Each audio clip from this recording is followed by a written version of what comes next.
High, আমি তিথি। আমার নতুন একটি ভিডিওতে তোমাদের সকলকে ওয়েলকাম। এখন ঘড়িতে বাজে ওই 6:30টার মতন সকাল। তো এখন থেকে আমি আমার ভিডিওটা স্টার্ট করছি। আজকে ছিল একটা বাড়িতে পুজো, আর কিন্তু আজকে সেরকম কোনো কাজও নেই, মানে রান্না বান্নার একেবারেই ছুটি। তার মানে হচ্ছে আগের দিনকে রান্না বান্না করে রাখা হয়েছে, সেগুলোই আজকে খাওয়া হবে। এরকম একটা নিয়ম গ্রাম বাংলার দিকে প্রচলিত রয়েছে। সবার আছে নাকি আমি জানি না, তবে আমাদের এখানে একটু আছে। তো সেটাই আজকে হচ্ছে, বাড়িতে একটু পুজো হবে, তারপরে সেই রান্নাগুলো আজকে খাওয়া হবে। তো এরকম মাঝে মধ্যে নিয়ম কানুন থাকলে বেশ মন্দ হয় না, কারণ ওই একটা শীতকালে গোটা শীত হয় সরস্বতী পুজোর সময়, আর এই একটা হয়। তো মানে মাঝে মধ্যে বেশ ভালোই লাগে। সেদিনকে কোনো রান্না বান্না থাকে না, আগের দিন একটু চাপের হয়ে যায়, তাই মনে মনেই ভাবছিলাম যে এরকম নিজেরা মাঝে মধ্যে একটু করলে মন্দ হয় না। সকালের এই সময়টা আমি যেহেতু সবজি টবজি কাটি, আজকে কিন্তু সেরকম কোনো কাজ নেই, ওই যে রান্না নেই বলে সেরকম কোনো কাজ নেই। আমাদের মেন কাজ হচ্ছে 4 বেলা রান্না করা আর খাও, এটা হচ্ছে সব থেকে বড় কাজ। পেটটাকে তো আর কোথাও রেখে আসতে পারি না, সে যতই যাই শরীর খারাপ হবে হোক, কিন্তু ওইটা কিন্তু করতেই হবে। তো সে যাই হোক, আজকে যেহেতু কোনো রকম কোনো কাজ নেই, তাই মামামের জামা কাপড়গুলো একটু গুছিয়ে রাখছিলাম।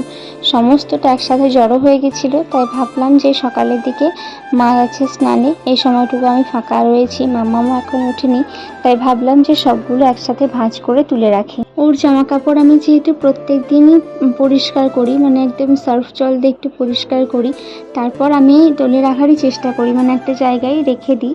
না হলে না, যত বাইরে রেখে দেবো তত না একটা কীরকম হয়ে যায়। আর এখন তো পোকামাকড়ের অবস্থা বেশি, কারণ এই যে এখন বর্ষাকাল, মাকড়সা পোকামাকড় প্রচণ্ড হবে। তো আমি ওই ফ্লিপকার্ট থেকে একটা জিনিস কিনেছিলাম, তো সেখানেই আমি ওই ড্রায়ার টাইপের কি বলে আমি ঠিক জানি না, তবে ওটাতেই আমি মামামের সমস্ত জামা কাপড় রেখে দিই। আসলে আমাকে সবসময় ওপর নিচ করতে হবে, ওপরেই ওর সমস্ত কিছু থাকে। তো রেগুলার যে জামা কাপড়গুলো পরা যায় কি, সেগুলোই আমি নিচে রাখার ব্যবস্থা করেছি আর কি। তো এখানেই সমস্তটা গুছিয়ে রেখে দিয়েছি। তারপর ভেবেছিলাম যে মামামকে একবার ডাকবো, ডেকে ওকে ফ্রেশ করিয়ে দিয়ে তারপর আমি স্নানে যাব। তো ভাবলাম যে না, হয়তো হবে না, আমি আগে ওকে আমি স্নানটা করে নিই, তারপর ওকে ডাকবো, কারণ ওকে ডেকে একদম 1-1.5 ঘন্টা ওর পিছনে লেগেই যাবে। তো তখন আমি আর নিজে মানে কাজটা সেরে উঠতে পারবো না। আর স্নান আমি সেরে নিয়েছিলাম, তো তারপর আমার শরীরটা একটু খারাপ লাগছিল, একদম ভাল লাগছিল না। আর না খেয়েও ছিলাম, একেবারে পুজোর পরে খাবো ভেবেছিলাম, তো একটু কেমন শরীরটা লাগছিল। তো তারপর আমি একটা শাড়িটা চেঞ্জ করলাম, একটা শাড়ি পরেছিলাম। তো তারপর মা বললো একটা ভালো শাড়ি পরতে, মানে আমি সুতির ছাপাই, তবে একটু ভালো দেখে পরতে, তো আমি সেটাই পরে নিয়েছি। আর ওই একটু চুলটা একটু আঁচড়ে নিলাম, আর বললাম যে শরীরটা ভালো নেই, তাই আর কিছু ভালো লাগছিল না। ভাবছিলাম যে একটু শুয়ে বসে থাকলে ভালো হয়, তবে রান্নাবান্না যেহেতু নেই, পুজো হতে কিন্তু প্রচণ্ড দেরি হয়ে গেছে আজকে। ভেবেছিলাম সকাল সকাল ঠাকুরমশাই আসবে, কিন্তু বৃষ্টির জন্য আসতে পারেনি।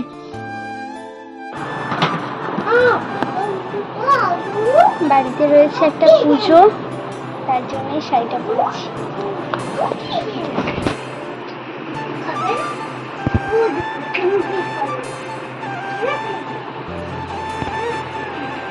কেমন লাগছে?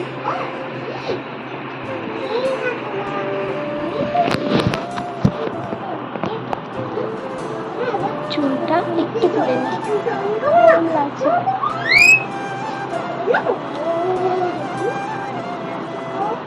খুব সুন্দর দেখাচ্ছে, নর্মালি একটা সুতির শাড়ি। ছিঁড়ে দেবে কেন? ও মা, আমি তোমাকে কখন ভালোবাসি না বলেছি?